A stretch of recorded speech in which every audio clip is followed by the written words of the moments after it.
On the clear spring morning of May 14, 1995, in Kirkland, Washington, just outside Seattle,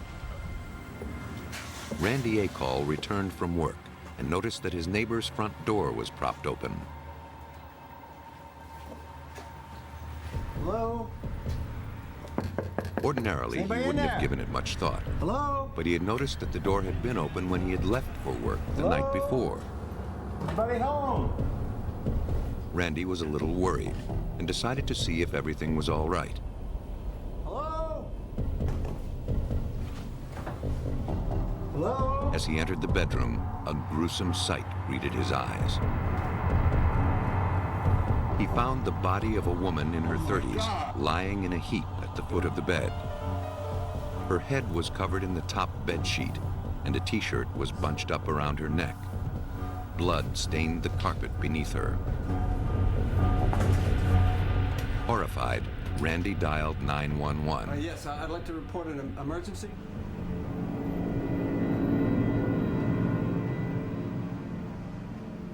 Detective T.J. Klump of the Kirkland Police responded to the call. It was Mother's Day, 1995, at about 10:30 a.m. in the morning. I was preparing to take my wife and daughter out for Mother's Day when, just prior to leaving, I received a call from the Kirkland Dispatch Center, and they requested that I immediately contact Sergeant Markle and the Detective Division that there had been a suspicious death that all the detectives were being called in for to investigate.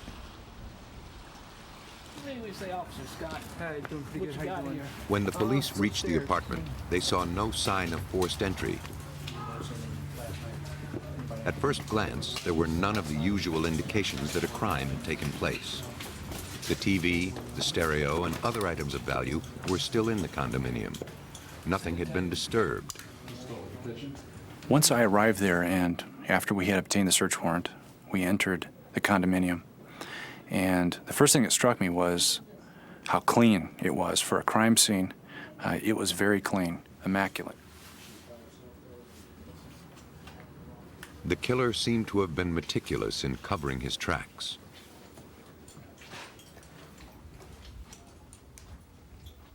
Detectives set about trying to uncover what few clues they could.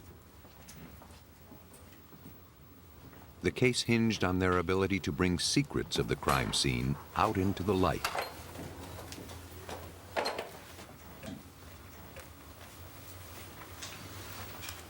A driver's license was found in a denim purse. The murdered woman was identified as Dawn Fehring, a student at the Lutheran Bible Institute who had been living at the condominium for several months. Autopsy evidence, including the body's temperature and its state of rigor mortis, indicated that she had been killed within the last 24 hours. Further test results indicated that the victim had been sexually assaulted, but none of the culprit's DNA was found.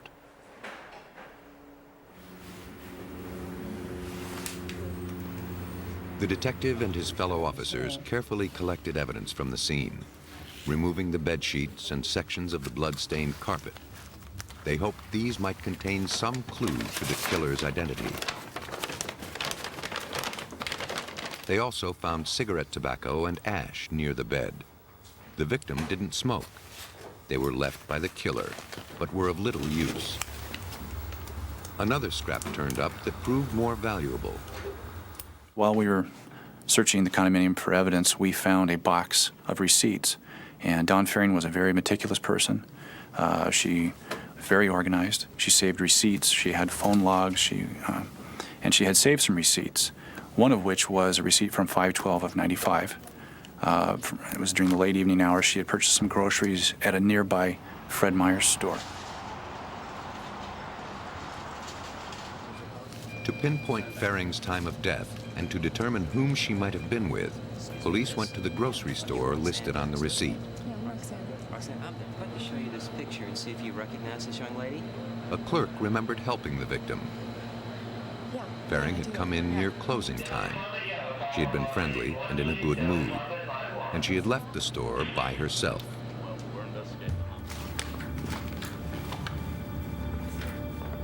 Along with this information and the evidence gathered from the crime scene, investigators began to piece together the victim's final hours.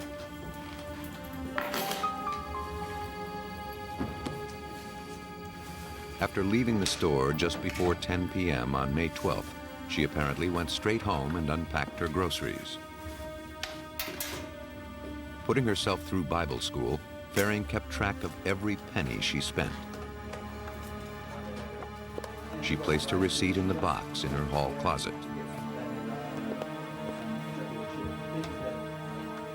She then began to bake a pan of brownies, possibly for a Mother's Day celebration the next afternoon. Police estimated it took her an hour to make the brownies. They found them cut and arranged on a plate by the stove. By retracing Fehring's steps, investigators arrived at an estimated time of death.